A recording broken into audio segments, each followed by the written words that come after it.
Assalamu alaikum hormatly izleyiciler. Men jurnalist Allam Murat Rahimov. Bugün 2021-nji ýylyň 2-nji awgusty. Ada Türkmen kanalymyzyň nowatdaky gepleşene başlaýarys. Hormatly izleyiciler, bu gepleşige biz ören gazetlerinde çykmaly bolduk.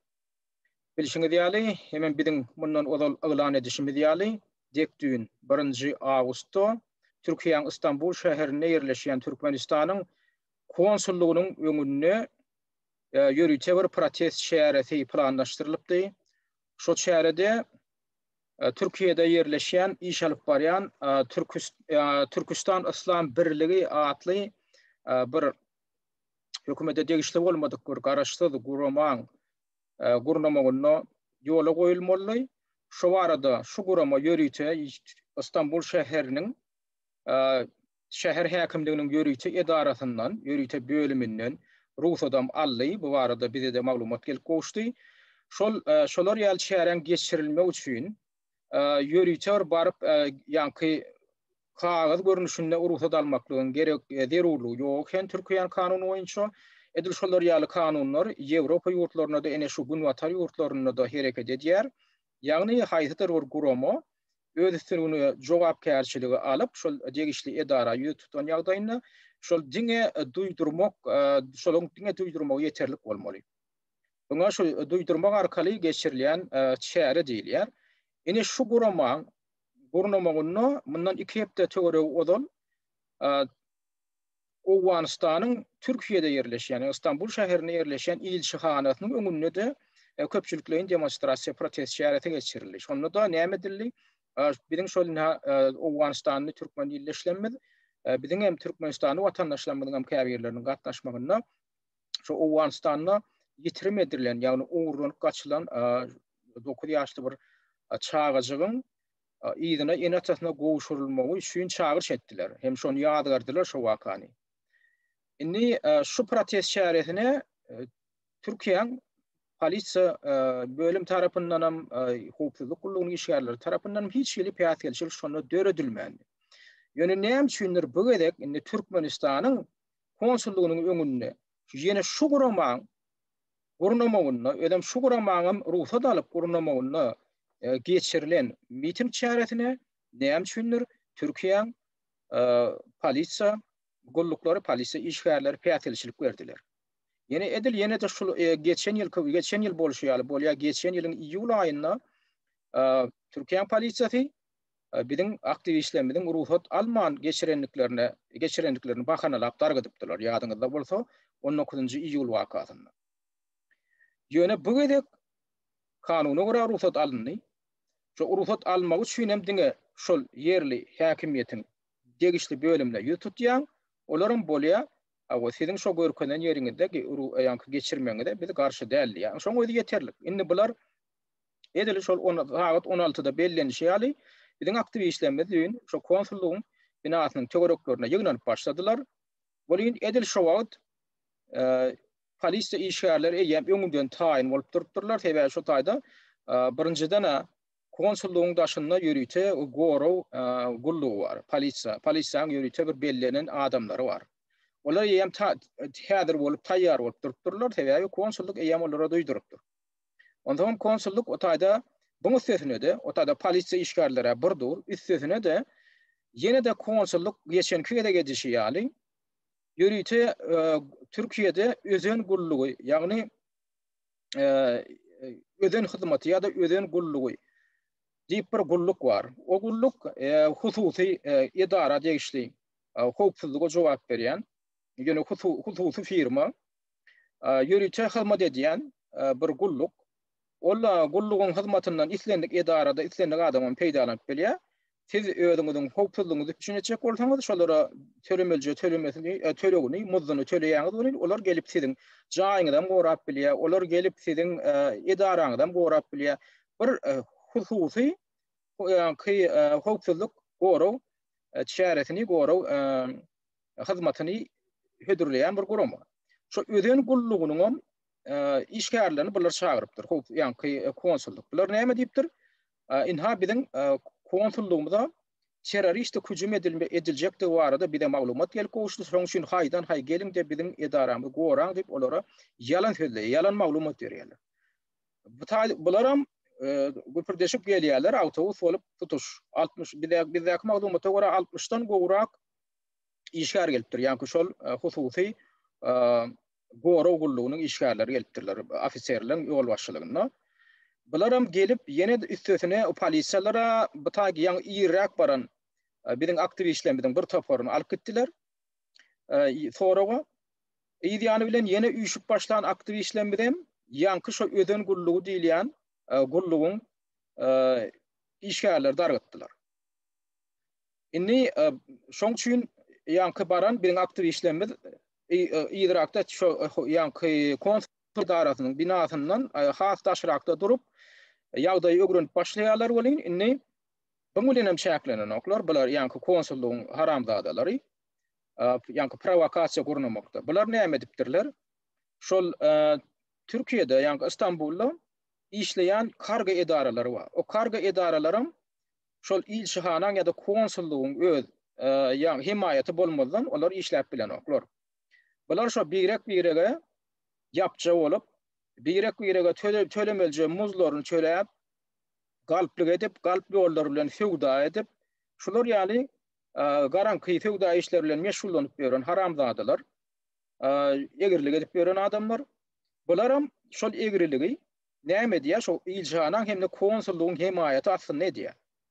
Şoň üçin bular şu galp fewda işleri bilen meşgullanyp ýörenler üçin ilçihana ýa-da konsulluk bulary isleýän ýagdaýlaryna, isleýän işlerini, özleriniň gary işleri üçin bu adamlar ulanyp bilýän eken. Ondan bizine şu düýün gördük. Bular näme edipdirler? Şol karga işgärlerine görkezme berýärler. Eger siz şu iş bilen, karga iş bilen meşgullanjak bolsaňyz, siz onu bizim görkezmemizi ýerine ýetir. Üstesine de biz size tölemelçe puluňyzdan tölersiýärler-de näme diýerler? Adamlaryňyzy toplap gelin-de, şu taýyp geljek aktivistlere hüjüm edin-de şolar dargadyn diýerler. Bularam gelýärler, bizdäki bar bolan maglumata görä, şo taýda 30-dan gowrak huliganlar bar ýa, özlerim Türkmenistanly. Bular barıp şo taýda ýygnanan adamlaryň bir toporuny hüjüm edýärler. Sebäbi bu taýda dürli şo taýda ýerlerde üýşüp baran bu adamlar boldy, käbirleri desine gaýtdylar polisiýa tarapyndan soň. Käbirler şo taýda görünmeýändirek oturdy. Indi bular näde? Şo taýyp ýörüýte mikroawtobusda 2 tane maşin gelýär, soň ýeňil maşinlarda gelip bular aýlanyp başlaýarlar. Şo konsullugyň töweregindäki köçelerden ýa-ni şol baran aktivistler gözläp aýlanyp başlaýarlar. Ondan şol baran mikroawtobusyň biri şu üýşüp oturan biziň illeşlemimiň bir üýşüp oturan ýerinde saklanýardy. Ilki özlerini tanatman hamala şo taýyp özlerim bir proteste baran ýalara galyp barýarlar da soraýarlar, näme üýşüp oturýarsyňyz? Datyp soran orýarlar. Ay olaram soň hiç satdan habarsyz bu oglany ýerlerim aýdýan, bir de şu taýyp geldik görün. Bu haramzadalara bizi dargada oturýarlar, bir de ýol beren oklar diýär. Onu bular bilýär, diýmek onu siz ekeniň diýip. Ondan şolaň şo sürüjisi ýa-ni baran 2 tane mikroawtobusyň biriniň sürüjisi şoň adam nämeler şonu görkezýän şu taýda şu taýda video düşürildi biziň aktivistlerimiz tarapyndan. Ine şu taýda seredin, şu taýda şolar ine şu duran Ford kysymly mikroawtobusyň sürüjisi häzir şu taýda maşyny sürüp gider. Ine şu duran mikroawtobus bar. Şuň içinde ýygyna häzir şu taýda 20-den gowrak hulugan var. Haramzada var şu taýda. Şolar baryp häzir şu taýda üýşüp oturan adamlary urup ýenjýärler eder. Şu görüp oturan trotuaryň var. Şu taýda biziň bir 20 golay adamlar, aktivistlerimiz üýşüp durka şolara hüjüm etdiler şolar. Indi şu taýda dargadylar. Ýöne häzir şu kamera alyp oturan, şunu ýadga alan oglanyň ýanyna ýene bir tane adam bar. Mene şonu görkezýän. Şuňa tiýnedin häzir şu maşyny häzir ýöräge urar. Ýene şu taýda sesini öçürdüm. Bu videoň näme üçin sebäbi şu oğluň başynda oturan haramzada şu taýdaky biziň oglanyň ýylan bu da söýgün. Seredin şu taýda. Enserim. Ine şu taýda maşyn durýar, ine şu haramzada barmagyny çomboldup şu taýda eýem biziň ýenjilen aktivistlerimiz ýene ejeňi näme deýin, bajaňy näme deýin ýip barmagyny çomboldup söýünüp geçýär maşynda saklap. Indi bu taýda häzir biziň bir aktivistimiz eýem urulyp, ýenjilip, ýykylyp ýatyr köşeň garasynda. Teredin. Ine şular urdular, urup yençtiler. Ine ştayda häzir görersiňiz. Ine ştayda ine şulan yenjip ine garagana bolunup ştayda yatan biziň aktivistlerimiň biri şonu ýanyny 3 tane oglan galdyryp dur. 3 tane adam galdyryp dur. Birem ştayda şonu video alýar. Inni gynansak da şu urulup erwet yenjilen şu aktivistimiň adyny biz bilemzok. Häzir şol şonu balnisa keselhana gitip uğradylan bol şol aýman keselhana gitjekler öýe gitjek diýip gidipdir. Indi biz şunu gözläp ýörüz. Edir şu taýda video şoň ýüdem dolu düşmändir. Şu taýda birazajyk ýüde düşüpdir. Ýöne dolu düşmän soň baran aktivistler birek bergen dolu kendir tanany okenler. Käwirler birek berer tanaya, käwirler tanany. Ne şu taýda şu görgülin şey diýip gallyrdylar. Şurada 3 tane olup kaldırıp dur, 4-nji tem ine şulu olan, şu videonu alıp duran oğlanım, yine bir aktivistimiz Aziz Mehmet, şunu alıp dur, ine şun maşinin nomeryna malya. Ine şu taýda şu nomery düşdi. Soň biz şu nomer boýunça hemem ýanky adamyň ýüzünden biziň aktivistlerimiz şonu tanadylar. Şu haramzadan tanadylar. Ine şu nomery düşdi. Ine şu nomery ýatda taklaň. 34 BNZ 674 nomerli Ford maşini. Inni şu arada biz birazcık barra geçirdik. Sonra biz yine şu düşürülen suraty Türkmen News saytyna uğrattık. Türkmen News sayti şu arada yürütü düğün giyişlik şu yürütü bir makala çıkardı. Biz bu üstesine biz näme tapdyk yine.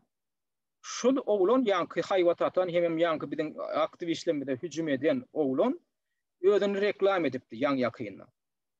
Şol reklamasyny TikTok'da goýdy, Instagram'da goýdy. Şonun biziň aktivistlerimiz tapdylar. Bunu heve maşynyň tanadylar, hemem ýüzünden tanadylar. Ine şoňa teredim. Ine şu sağ tarapdaky suratda Sadyk Karga diýip ýazylandyr. Şu haramlardan nomeri ýazylgy şu taýda. Indi bu kim? Şu Sadyk Karga diýen firmaň eýeti ýanky şu näki mikrofon rolunyň başynda oturan adamyň ady hakykady.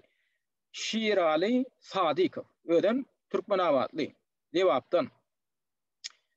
Indi şol oglan şu konsullugyň görkezmesi boýunça bir giden hulgandar, haramzadalar, özü ýar haramzadalar ýygnak getirýär-de ýanky hüjüm etýär, ödem hüjüm etýär, hem şol oglanlara hüjüm etdirýärler. Ölerim gelip şu taýda maşyny saklanlaryny öňü bilen beren sonra o näme bolupdyr siziň içiňizde diýe Kronika Türkmenistanyň adamsy barmy diýerler. Buňa da aktivistler köp düşünenoklar. O Kronika Türkmenistan näme bolýar diýip. Hakykatynda Kronika Türkmenistan bilişiňiz ýaly biziň şu antany hukuklaryny goraýjy aktivistlerden biri Farid Tuhwatulynyň ýol başçylyk edýän guramasynyň ady. Kronika Türkmenistan ady bilen hem oň ýörüti öz neşrem bar. Şonda ýedigderli maglumatlar berilip otyr.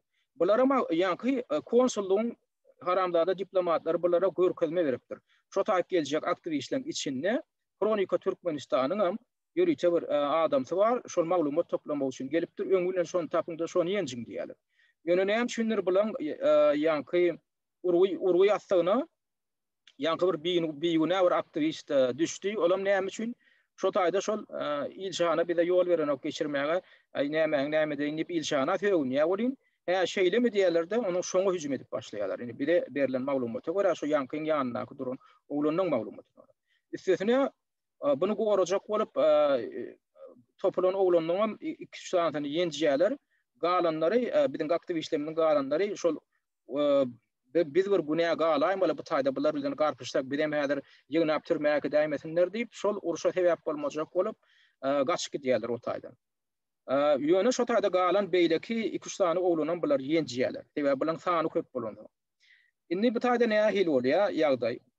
Bir ýan kaýdyşymy diýäli, bu haramzadany ýanky iňolmanyna şol mikrofon sürjüsini tapdyk. Indi şoň üstü bilen biz beýlekilerini taparys, ýokman taparys. Indi bular näme diýerler? Buň bilen oňonoklar. Bular adam ýanky erwet ýenjilen adamyň öýde gidýär öýüne. Bir häzir şonu gözläp ýör, sebäbi agyr ýagdaýda bolmagy mümkin. Ondan etaty ejer çekenden biri şol adam. Şoň üçin eger kimde kim bilýän bolsa, ýanky adam şol ýenjilen adamyň kimdigini şoň ýanyna Batyraga diýbem ýene bir biziň aktivistimiz bar, belki şol tanaýandyr. Şonu oglanlar aýtdylar. Indi bu ýenjilen adama gidýär şeýdip şo taýdan ýöne ýankyň ýanyna şoňa kömek eden oglanyň bir kysany ýetathanam şoň ýanky şo wideony alan göze düşýär. Bular görüp galýarlar, video alypdyrlar. Indi bu näde ýanky Şiraly Sadyk diýilen haramzada öz ulow bilen geçip gidýär-de şo izahy öz nemelerini hemşerilerine haber eden bolmaly mümkin. Şo taýdaky dronyň biri bizi video aldy diýip, şoň elindäki telefonu gaňryp alyň diýip. Sebäbi şoň ýerden gelýän beýlek maşyn taklanýar-da ondan ylgap beýlek oglanlar çykýar-da bu oglany ýankyny video alan oglany güýç bilen maşynyň içine dykýarlar. Ýanky şol Aziz Mämmedow diýilen oglany güýç bilen maşynyň içine dykyp bunu alyp gidýärler bir ýerleri. Şeýdip bular adam ogurlugy bilen meşgullanýarlar, görüşüňiz ýaly. Ondan biz bu oglany gözläp başladyk. Biziň oglanyň telefonuny maňa da berdiler. Jaňa diýýär telefonu işlenip öçürildi. Birden howsala düşüp başladyk. Ondan Türkiýedäki ýanky bir gydgyn liniýa diýip bir liniýa bar Türkiýanyň Içeri işler ministrliginiň.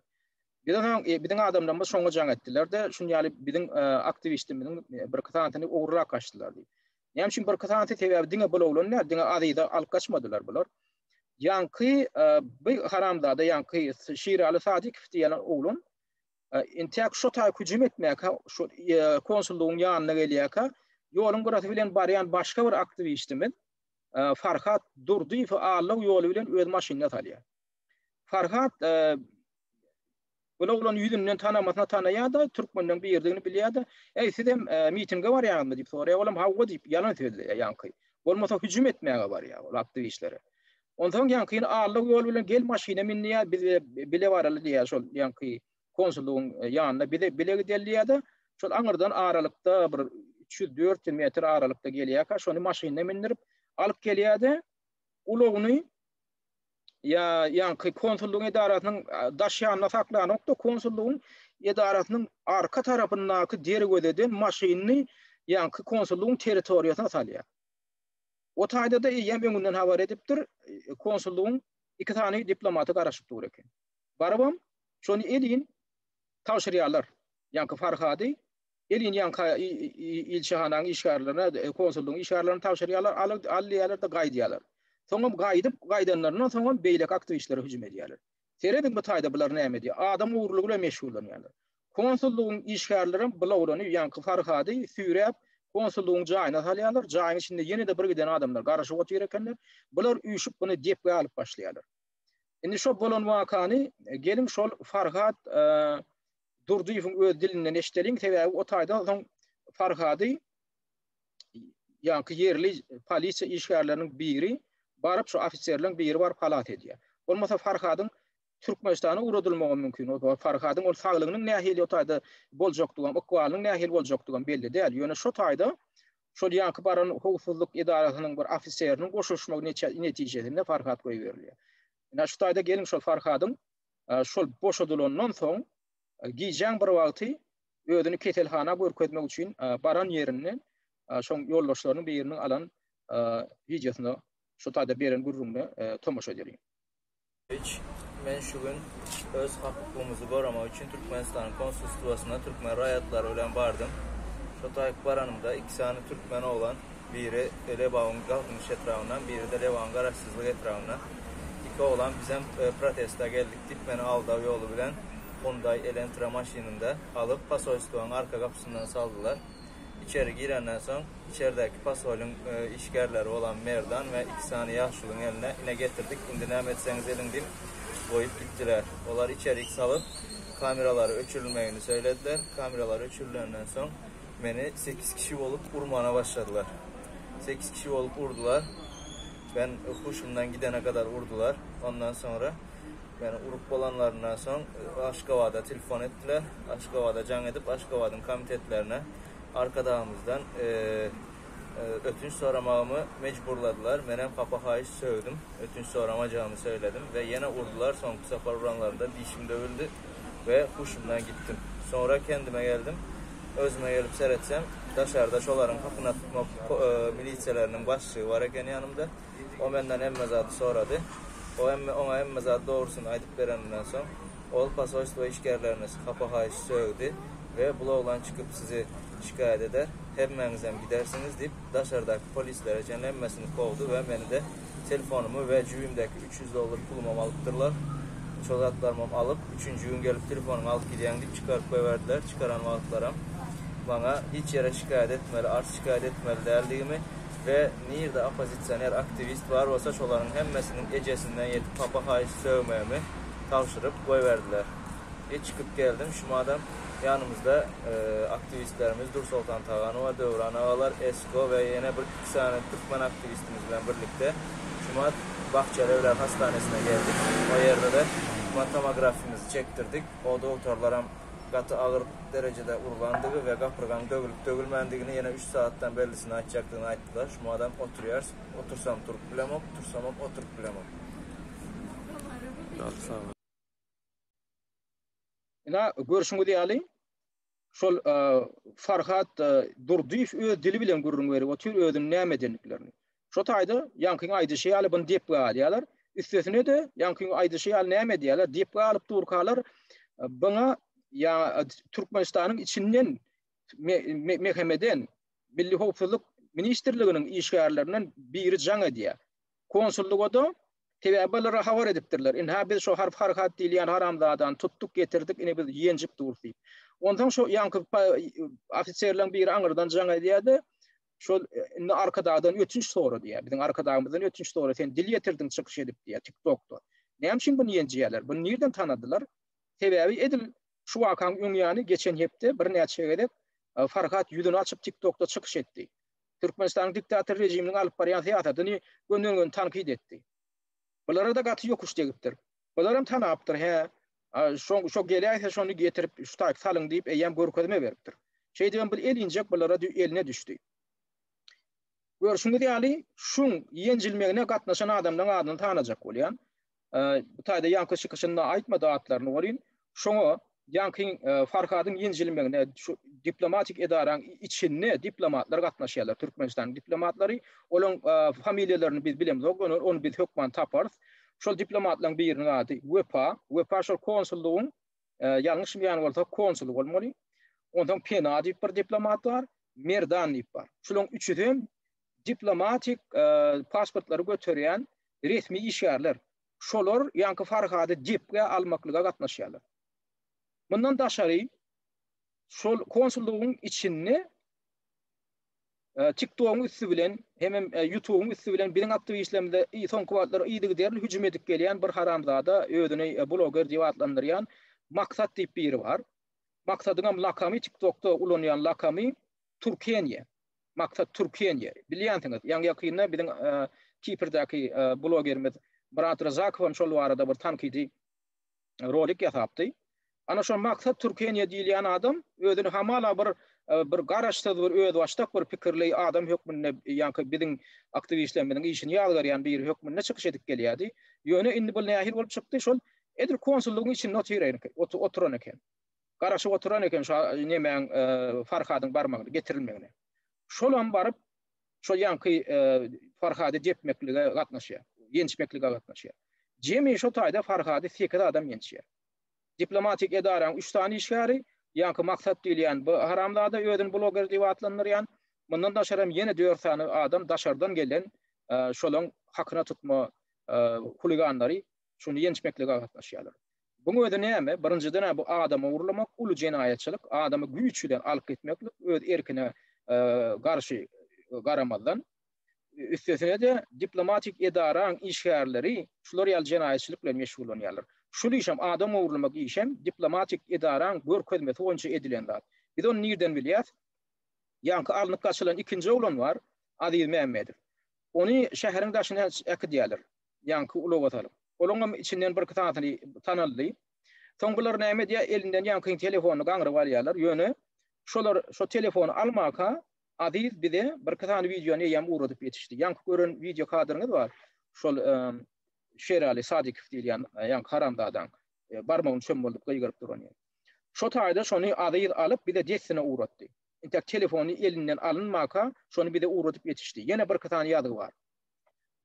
Şoň netijesinde bir dana eýýän bildik. Kimden bunu gurunap ýörendik. Üstesine de şol olanlar yani huluganlar yani öldürülen alıp barýarlar emma hakykatynda bular konsulluğun işgärleri tarapyndan hakyna tutulan kelle keserler bular. Ellerine de paçagam bar eken. Bunam görünürüm başa taydak baran hücum edenlerine ellerine de paçagam bar diye.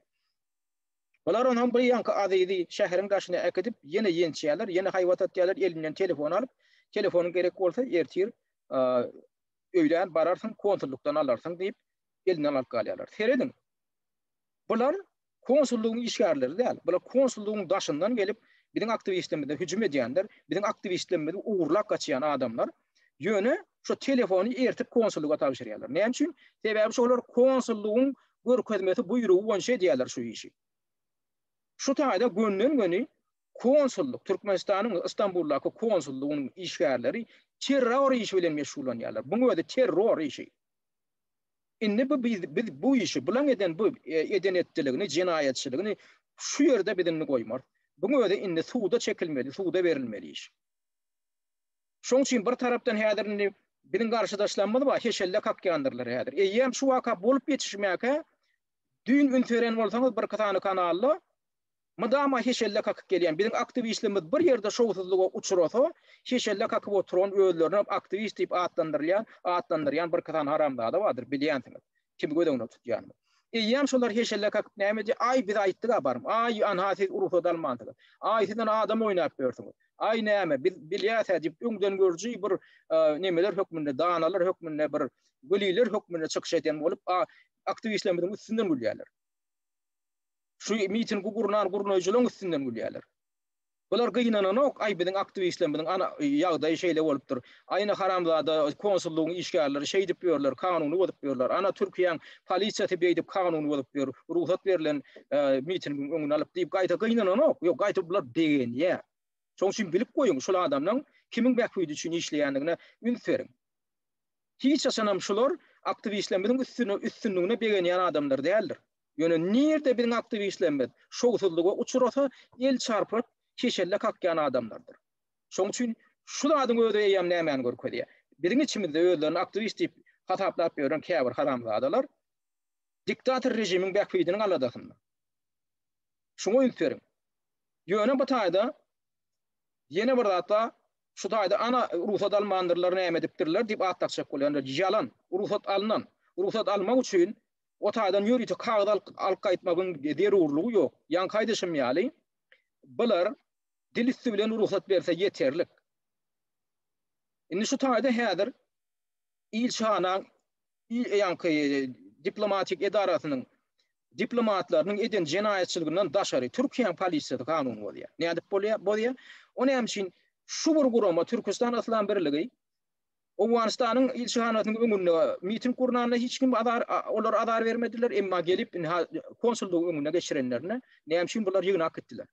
Indi edil häzir kowagdam şu güýje häzir kowagdam şolaň ýygyna akeden adamlary henidem izolýatorda otyr. Olaň içinde Jumat Haparamma, olaň içinde Nur Muhammed, Goşutan ady bilen tanalýan beýlekler bar. Şo taýda jemi häzir 10 tane adam otyr. Şol 10 tane adamdan 2 aýal maşgala 3 tane ham şolaň dokumenti düdüdäl. Indi bu taýda näme howpy bar? Bular şanky iň bolmanda şo 3-üni, şo dokumenti düdü bolmadyk aktivistlerimiň 3-üni bular häzir bozgunlar lagerine, deportasiýon lagery yerleşdirip şol Türkmenistanyň häkimetleriniň talaby boýunça deportasiýa etmekleri mümkin. Buň üstüne ýene näme howpa? Dün şol Türkiýedäki aktivistlerimiň adwokatlarynyň biri eýem şo taýyp barypdyr polisiýa edarasyna. Şo biziň raýatlarymyň taklanýan ýerine gydyklanyp görüpdir. Siz näme etjek bolýaňyz, näme etmek üçin bu raýatlar bilen ýene olar aýtdyr şolaň hemmesini biz deportasiýa etjek diýip haýwat atypdyrlar. Bu adam ören howply hem alada döredýän ýagdaý. Bulan biziň raýatlarymyzda dokumentleri düzü bolan raýatlara deportasiýa howpyny awandyrmaga hatda şoň bilen haýwat atmaga da haklary ýok. Türkiýanyň polisiýasy bolsa boluberipdir da polisiýa. Birinciden polisiýa baryp ruhsat berilen nemeni mitinge dargadyk gaýtdy. Eýem şu taýda kanun bozma bar. İkinciden beýleki çağırılan ýa-ni öden gullugy diýilýän edara bar. Hususy şahsy goro firmasy. Olaram gelip biziň ýa-ni aktivistlerimiň uýuşan ýerine baryp olary dargatdylar. Öldürem soň boýnalýa ýa-ni ofitser. Şo gelen toporun komandirlerinin biri soň boyun alýa öldür. Bizi diýä teröristler bizi inha howpsalýa diýip çağırdylar diýä. Konsullugyň işgärleri bizi ağladylar diýen bolýa. Ýöne bu taýda at oyna diýä. Näme üçin at oyna diýä? Ana hem şin gelenine şo taýda oturan biziň raýatlarymyzyň, aktivistlerimiziň terörizm ýa däýerligini bilip bolanok. Näme üçin şo taýda baryp sonra gidip ýa düşünşip, guruluşyp şonu anyklaşdyryp bolanokmy? Elbetde bolýa. Bular nämeden bolýa? Gelip dargaçaklaryny darga diýerler. Toňum konsullugyň içine giren soň ýanky ofitser. Gana goýulyp ýatan ýanky biziň aktivistimiz Farhat Durdyýew görýärdi. Özüne ziýan ýetjegine düşünýär ýanky ofitser. On hawary ýok, o taýda Führel Farhadyň ertilip o taýda ýenjileriniň hawary ýok. Bu taýda näme? Ol bilýär, o baran aktivistleriň terörist däldigini. Ýöne şo taýda konsullugyň içinde aktivistlerimiň biriniň ýenjilip durulanyna hawary ýok. Soňra Farhat ýerinden turup gana ulaşyp kapyň ýanyna baranlar şo taýda ofitser girýär. Gora gullugyny, öden gullugynyň ofitserleriň biri girýärdi, örgökden gelýär. Siz kim diýip siz näde bu taýda binaň içine girdiňiz? Olam aýdýar meni doğru bilen alyp geldiler şu taýda. Şu diplomatlara meni ýenişdiler diýär. Şo wagtdan gyýgyrýar diýär, şo UEPA diýen haramzada var, şo diplomatlaryň biri. Ana şu teröristlerin biri bize hüjüm etdi diýär. Onuň ofitser gelip galýar, ony aýly, siz tekrar adam bolup şu tekrar adama garşy şu bir adam hüjüm etdi diýär. Onuň şonuna ýanky Farhat adam aýdýar, ýanky ofitser. Ofitser bular Farhat alýada taşak çykýardy, han näme boldy gurrun berdi. Onuň şonuna Farhat ýanky jikmejik gurrun beren. Aýtdy ýanky Farhat ol çykışynda hemme zada aýdyp ýetişmedi da. Ýöne şo Farhadyň janynyň halat edilmegine şo taýdan çykarylyp gaýdylmagyna elbetde ýanky ofitser rol oynady. Ýöne beýlik tarapdan bu ofitser at oynadan bolýar. Bulay diye ay biz bilmeýändir siz teröristleriniňi öýtdik siz gelen tidiň adamlaryňy biz şoň üçin dargatmaly bolup näme diýen bolup. At oyna diýär. O näme terörist bilen aktivistleň tapagyny bilip bilen o. Ýa şolar bilen gurrundaşlyk geçirip şolardan sorap siz näme dip geldiňiz, näme talap bilen geldiňiz. Ondan soň ýanky Farhat düşünýärenden soň gana goýulyp oturan Farhat baňa düşünýär. O biz ýa şu taýp miting üçin geldik, biz ruhsat alyp geldik, onu biz naşunyal talaplary üçin geldik, biz biziň ýollarymyzy ýapyp, biziň ejelerimiz, enelerimiz, atalarymyz girip çykyp bilen ok, ýerlerine gidip bilen oklar. Ýurdun içine girenler çykyp bilen ok, ýollar ýapyp, biziň dokumentlerimizi, pasportlarymyzy çalşyp beren ok, täzelep beren ok. Biz ok kösenip berdik, sizem her adam desi biz saklap berdiňiz. Näme üçin siziň dokumentiniz ýok, näme üçin siziň dokumentinizi möhlet guturypdyr diýip. Ine şolar sebäpli şolatlar bolup berdi diýip düşünür. Ýa ony olam düşünýän kişi bolýar. Ha, şeýlem onu diýip. Ýöne bir zada düşünýär, bir zadan gorkýar bu ofitser. Ofitseriň bu näme bar bu taýda. Şo taýda şo ýanky Farhadyň ýenjilmeginde. Debe ofitser ilşanyň tarapyny tutup şo taýp baryp aktivistler dargatdy. Soňra öz sırtyndan gorkandan bu ofitser diplomatlara gyýgyrýar. Siz diye eden işini bilýäňizmi? Häzir şula ulan gidip diýä suwda arz etse, ýa polisiýa arz etse, siziň kelläňizi diýä, siziň işiňizi aýdýa, meňem işim aýdýa diýip, bular haýwatatan soň, ondan ýanky tandyrak başlaýarlar bular. Konsullugyň işgärleri. Ondan şo ýanky wepa diýen haramzada gelip diýä, ay Farhatjan erkejik bolgun adam satmagynda at diýip ýalbaryp başlady. Bular onu näme siz Farhada erkejik bolmalysyň? Sizem 8 tane adam bolup Farhady ýenjeňizde siz onda erkek bolduňyz bolýar. Şo taýda Farhat şolaň birine ýüldünýär. Ýanky şol maksat diýen haramzada bar, bu özüň bloger diýip atlandyrýan. Şoňa aýdýar, "Tenýe gelhene şu wagt ýeka jöň ýeka çyksana" diýär, şoň syrktynyň gaýrat çatan ok şo taýda uruşmagy. Bular 8 bolup depmäge, bulan gaýrat çatýar. Şonam olar erkeklik gataplýar. Soňra mende boljak iş bolan taň indi düşünýän taňlar özleriniň jenaýetini. Nähili agyr jenaýet edendigini düşünýän taňlar bu ýanky diplomat diýen haramzadalar. Ondan buna ýalbaryp başlaýarlar. Aýdaýmagyň buny, bu erkejik bolgun, näme etmegin, tökmet atmagyň şunu tökmeni görkezjek bolan. Ýok, indi siz sapy bilmersiňiz. Siziň bu eden jenaýetiňiz ýönemegine jenaýet däl. Siz diplomatik statusyny ulanyp adam şo taýda Türkiýanyň içinde terror işi bilen meşgullanyp berýärsiňiz. Ha, o şu terrorizm, siz adamlary alyp kaçmak bilen meşgullandyňyz. Biziň 2 tane aktivistimiz alyp kaçdyňyz. Özüňden görke, siziň görkezmeýäňiziň goýuşy edildi şo zatlar. Şolaň elinden alynan telefonum size tapşyrylýar. Eltibem diplomatik edaraň içinde, biziň raýatlarymyza kömek etmeli edaraň içinde biziň raýatymyzy siz tas öldüripdiňiz, ýenjip 8 bolup depge alyp. Siziň şominde siziň raýatlarymyza edýän hyzmatyňyz. Şomun siz diplomatik missiýaňyz şondan ibaratmy? Biziň raýatlarymyzy alyp gaçyp ertip şotaýyp, belki şo ýanky ofisier barmadyk bolsa, belki siz ony haşowly Arabistanly jurnalist edişleri ýaly belki Kisladadan geçirjekdiňiz, eredip göýerirdiniz. Şoňa garantiýa barmy? Ýok, garantiýa ýok, siz haramzadalar. Siziň şolar ýaly işede ukuyplulygyňyzda birini göz ýetirdik. Indi bir ýanky näme gaýdyk gelsek, Şiraly Sadykow diýilen haramzada gaýdyk gelsek. Buna ulan şol ýanky ilçihanaň hem konsullugyň himayatynyň peýdalanyp şo taýda kargo işi bilen meşgullanýar. Türkiýede kargo işi bilen meşgullanmak diýilýän aňsatsa däl. Indi şo barada da şu Sadykow barada Türkiýe kanallarının birinde gepleşýän bolupdy. Ýaňýakynda ýadyňyzda ýaňýakynda diýen geçen ýylyň noýabr aýynda Vision diýen bir kanala interwýu berdi. Ine şu görýänmi şu haram ýüdüni. Ine Şeraly Sadykow diýilýän şu.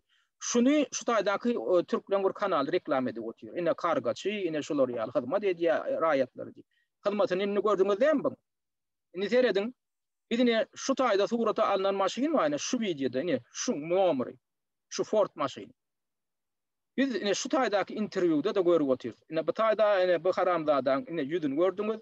Ýa-ni bilen öz nomeryny görkezýär. Şondan belli bolan şu taýda 2 tane nomeryny görkezýändir.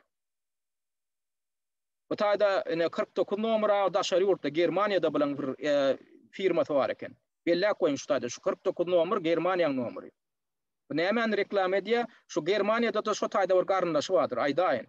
Ewa şu taýda da biziň bir bölümimiz bar diýip şonu reklam edýär. Ine bu taýda da Türkiýedäki nomer. Şondan belli bolan.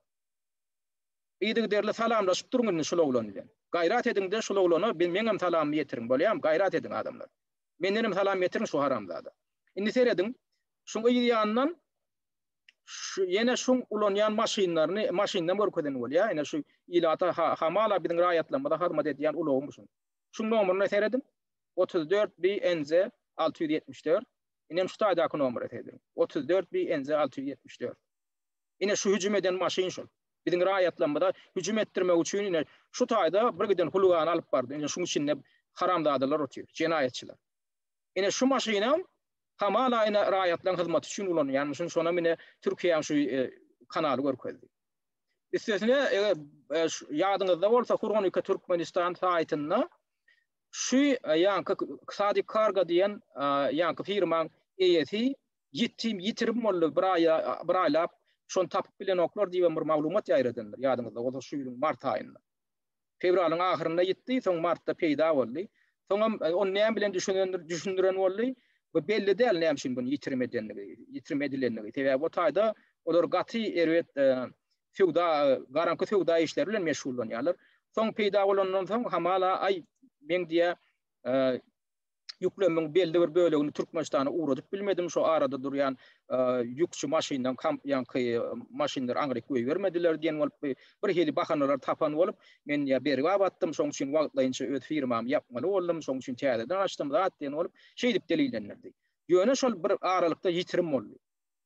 Olam näme üçin ýitirim boldy? Onu Türkmenistana çagyrdylar, oňa belli bir zadanya berdiler, tawşyryk berdiler Mehmet tarapyndan ýa-da ol hakykatdan bir garanky işler bolar, hapa feudallar bilen meşgullanan soň bir ýerde ele düşüp onu kamera alyp toň çykardylarmy belli däl. Ýöne şol adam ýanky görüşüňi diýäli ilçihana hem konsulluk bilen ýakyn hyzmatdaşlyk edýän bir haramzada şolaňam istenlik buýrugyny ýerine ýetirýän. Seredin biziň raýatlarymyzda aktivistlerimiz şu taýda biziň tutuş halkymyzyň hukugynyň şu halkymyzyň çekýän ejirini gowgap şu meselelerin çözülmegi üçin barýar şu taýda. Şol gowgalayan meseleler hem şu enatasynda şu ýanky diýilýän Şiraly Sadykow diýilýäniň hemme dogany garyndaşlaryna da degişli meseleler. Näme şolaň girip çykmagy aňtatdyr diýýär. Ýa şu taýdaky eklenji elbetde bu haram pullary bilen olar belki maliýeleşdirip oturan bolmagy mümkin. Ýöne şoň töweregin näki, goňşy golamlarynyň ýaşaýyşyny görenokmy? Biziň raýatlarymyzyň çekýän ejirini, kynçylyklaryny görenokmy? Ýurda girip çykmak meselesinde, pasport meselesinde, eklenji meselesinde görenokmy? Daşary ýurtdan ýölüp galýar bir giden raýatlarymyz şolaň jet näme edip bolanok? Ýani kargaçy hökmünde şo bilenokmy? Elbetde bilýär. Ýöne näme üçin şu meseleni gowgap ýöne biziň raýatlarymyz baranda edilýöne maýym şagan ulanýaly ulap topulýar biziňkilere. Sebäbi şol adamyň özünde antawam ýok onun. Şol adamyň özünde bir jinnek ýaly adamçylyk ýeti ýok. Diýme onu ilşana näme görkezme planyny öldürdi diýse öldürjek onu bulan. Diýmek şeýle bolup çykýardy. Şoň üçin indi biz bu bolany iş bu taýda goýmaz. Gidek öten alşam şol ýenjilen raýatlarymyzyň üçüdi İstanbul'daki poliklinikaların birine varıp yürüte medisine ekspertizasından geçtiler. Şolaryň ýenjileriniň hakyndaky medisina nemetine tasdiklamasını ele aldılar. Inni polisiýa arda berilýär, ondan soň suda arda berilýär. Inni bu jinayetçilik bu taýda goýmaz. Şu düýünki geçirilen protest şähereti dolu başa barmasa da ýöne belli bir derejede Türkmenistanyň diplomatik edarasynyň hakyky ýüzüni açmakda uly katalizator bolup hyzmat etdi. Uly rol oýnady. Şoň üçin pikir etmeýän adamlar häzir beýleki heşelde kakýan haramzadalar bardyr. Siz olara gulak atmaň. Şu düýünki geçirilen başa barmadygan bolsa geçirilen protest şähereti ören uly şowly netije berdi. Türkmenistanyň daşary ýurtdaky diplomatik edaralarynyň nähil iş alyp barýanyny, nähil hapa hem jinayetçilikli iş alyp barýanyny äşgär etdi. Şulaň näme ukuyup buldygyny, şulaň nähil jinayetçiligi ukuyup buldygyny subut etdi, dünýä subut etdi. Indi bize näme galdy? Indi bize diňe şol haramladalar, şol öýlerini diplomat diýip adlandyrýan terroristleri Türkiýe suwduna çekmeklik galdy. Biziň elimizde hemme suwutnamalary bar. Hemme suwutnamalary bar. Şu jinayete kimler gatnaşdy? Diplomatik edaralardan kimler gatnaşdy? Daşyndan kimler gatnaşdy? Indi şolary ýöne suwut jogap berýärine çekaymak galy. Bar suwutnamalary bar. Be ejir çekenden ken şikayetleri barada hemme medisina tasdiklamalary bar, şaýatlar bar, video ýazgylar bar, maşinlarynyň nomery bar, adamlaryň atlary bar. Boldy. Şoň üçin indi biz näme ederiz? Şo düýünki öden gullugy diýilýän edaraň ofiseri gorkup ondan näme edipdir? Farhada öz telefonu beripdir. Indiki gedek siz protest şäheretini geçirjek bolsaňyz, öňü bilen bize habar edin, biz bileli, siz geçirýärmi? Biz gaýdyp siziň töwereňizde gelmeýärlik söz berip gidipdir. Şol ofiser näme şu söz berip gitdi? Özünden gorkýar. Şoň üçin aktivistler, ejir çeken aktivistler, men sizden haýyş edýän. Şol ýanky ofiseri suwda hökman şaýat, iň bolmanda şaýat hökmüne çagyryň. Goý suwut baka bersin. Şol adamyň, ýanky ofiseriň hemen şoň hususy ýa goro firmasynyň hereketine baka bersinne, şol şaýatmy ýa-da şol jinayetçimi? Sebäbi kä halatda şaýatlaryň jinayetçi ýurlayan halatlary bar. Men pikirimçe, ine şu wakada şol adam, şol ofiseri hem şoň topary şaýat däl bular. Bular jinayetçi. Sebäbi bular ataýnodan bolup teröristler bilen aktivistleriň arasyndaky tapawda düşünmedik bolan bolup biziň aktivistlerimiň mitinginde argatdy. Etmeli işlerini etmediler. Şo taýyp barıp adamlar bilen gurrunlaşyp geçirip şol baran adamdan terörist mi däldigini anyklaşdyrjagan bolmadylar.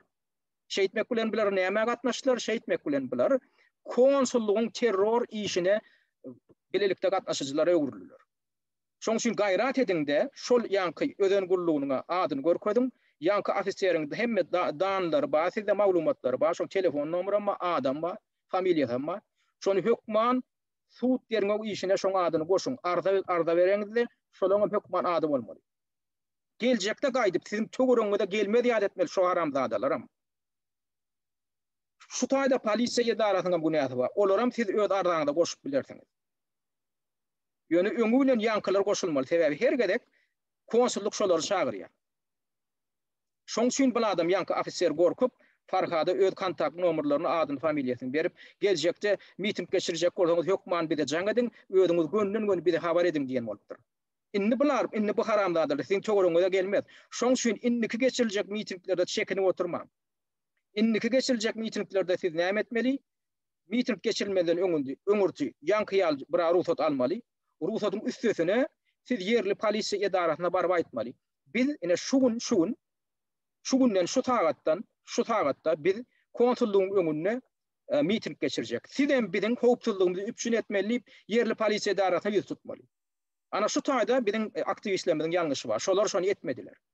adatça şular ýaly miting çäreti geçirilende ödem size hope hawan ýan bolsa, size garşy provokasiýa ulanma hopy bar bolsa, siz näme etmeli? Yerli polisiýa edarasyna öňünden ýüz tutmaly, arda bermeli. Bizim hopsuzlugymyzy üpçün edin diýmeli. Şonu polisiýa dargatmak bilen meşgullanmaz da sizi goramak bilen meşgullanır. Şonu etmese de siz polisiýany suwda berbilýäňiz. Ine bir de tuttuk, bizim goragymyzy üpçün edin diýip polisiýa da şondan ýüde gurdy. Şoň üçin biz polisiýanyň öz borjyny ýerine ýetirmeýän üçin biz polisiýany suwda berýär, suwda da berbilýär. Ýöne siz şonu şu gedek etmediňiz gyýan tapda. Geljekde şonu etmeli. Polisiýa da siz ýüz arda berip ýüz tutamyzdan soň sizi goramagy borçly. Sizin daşyňyzda durup, sizin mitingde şolar gaýta goramaly. Şoňa düşünün. İlleşler. Umuman ine şunky düýünki bolan pajigaly wakan gysgaçyk beýany şoý. Biz bu wakany ilerlememizi dowam etdireriz. Biz bu wakan geljekki ötüşi bilen sizem tanıştırarız. Şoň üçin gaýrat edinde şu bolup ýören wakalary sizem ilerlememizi dowam etdirin. Biz sizin hemmeňizden ykbalyňyzy degişliler. Bilinni şu haramzadalar, şu öýlerini diplomatlar diýip atlandyrýan Türkmenistanyň daşary ýurtlaryny edaralarynyň jinayetçilerini şeýdip paş etmek bilen meşgullanýar, olar diňe bir paş etmekde, suwda çekmek bilen meşgullanýar. Şol üçin gaýrat edinde biziň kanalymyza ýazylyň, laýyk goýuň eger halaýan bolsaňyz biziň gepleşiklerimizi hemen bize abuna ýazylmaňyzy dowam etdirin. Häzirlikçe ünferip dinleýäniňiz üçin köp sag bolun.